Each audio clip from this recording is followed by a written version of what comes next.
नमस्कार, मैं हूँ आपके साथ कोमल सिसोदिया और आप देख रहे हैं ईपीसी वर्ल्ड न्यूज़। और इस वक्त हमारे साथ पिक्सन एनर्जी के डायरेक्टर पुनीत मेहता जुड़ चुके हैं और इनसे हम सीधा बात करेंगे और जानेंगे कि इनकी कंपनी की क्या खासियत है। सबसे पहले तो आप अपनी कंपनी की खासियत बताइए, क्या अ, दर्शकों को क्या कहना चाहते हैं? हम इंडिया में सोलर मॉड्यूल मैन्युफैक्चरिंग करते हैं। द प्लांट है वो राजकोट में लोकेटेड है, गुजरात में।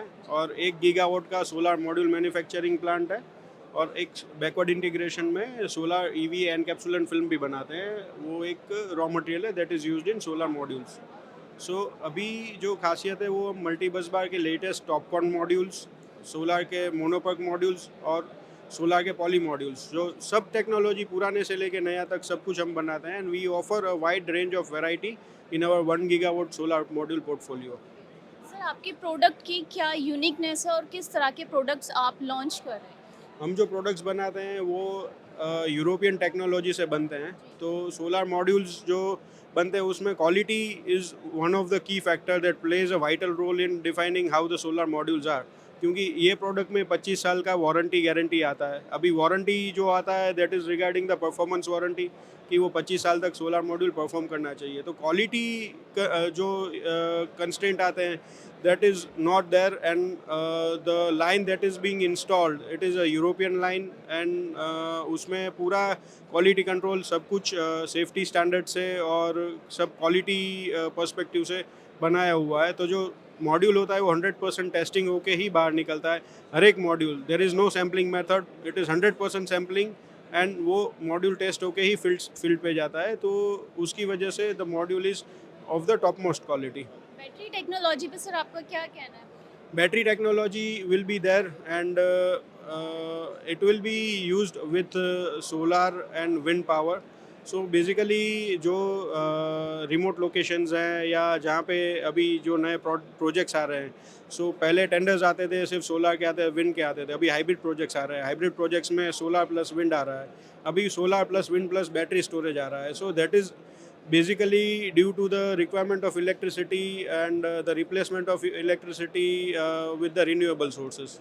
So it is going to be the next key area wherein the battery segment is going to boom along with the renewable power segment.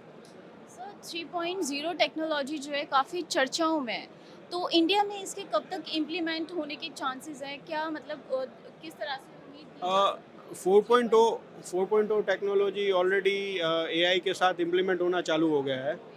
और वो जैसे हमारे मॉड्यूल्स के एक्सरे मशीन होते हैं जिसको इलेक्ट्रोल्यूमिनेंस बोलते हैं, ईएल स्टेज, वहाँ पे ऑलरेडी एआई इम्प्लीमेंट हो चुका है। एंड 4.0 टेक्नोलॉजी में there is a part of automation, there is a part of quality control that needs to be taken care while the modules are being manufactured. So in the solar industry that has already been implemented, and gradually everybody will need to shift to the 4.0 technology. So वो अभी 4.0 के बाद 5.0 भी आ रहा है। So gradually industry में ज़्यादा से ज़्यादा ऑटोमेशन रहेगा, और ऑटोमेशन के साथ वहाँ पे 4.0 टेक्नोलॉजी का रिकमेंडेशन और मैंडेशन भी आने लगेगा ग्रेजुअल बेसिस पे। 5.0 कब तक आ सकता है इंडिया में? 2027। सर, गवर्नमेंट की तरफ से क्या इनिशिएटिव्स लिए जा रहे हैं? क्या सपोर्ट आपको मिल रहा है? गवर्नमेंट की ओर से जैसे आप देख रहे हो तो पीएलआई स्कीम्स आ रही है, एएलएमएम का स्कीम है जो Indian government domestic module manufacture को प्रोटेक्ट करने के लिए ला रहा है। That has been also done in the wind in 2008, same has been replicated. तो ग्रेजुअल बेसिस पे जो फाइनेंशियल इंसेंटिव पॉलिसी होती है, बैंकिंग की पॉलिसीज़ होती है जहाँ पे बैंकेबिलिटी का प्रमोशन देना होता है, और जो भी सब्सिडी स्कीम्स हैं वो पॉलिसीज़ गवर्नमेंट ग्रेजुअली ला रही है जहाँ से मेक इन इंडिया प्रमोट हो पाए। बहुत बहुत धन्यवाद सर। तो ये थे हमारे साथ पुनीत मेहता, जिनको आपने सुना, जो कि नेक्सन एनर्जी के कंपनी के डायरेक्टर हैं। हमारे साथ चैनल के साथ जुड़े रहने के लिए देखते रहें ईपीसी वर्ल्ड न्यूज़। मैं कोमल सिसोदिया, कैमरा पर्सन रविंद्र के साथ। नमस्कार।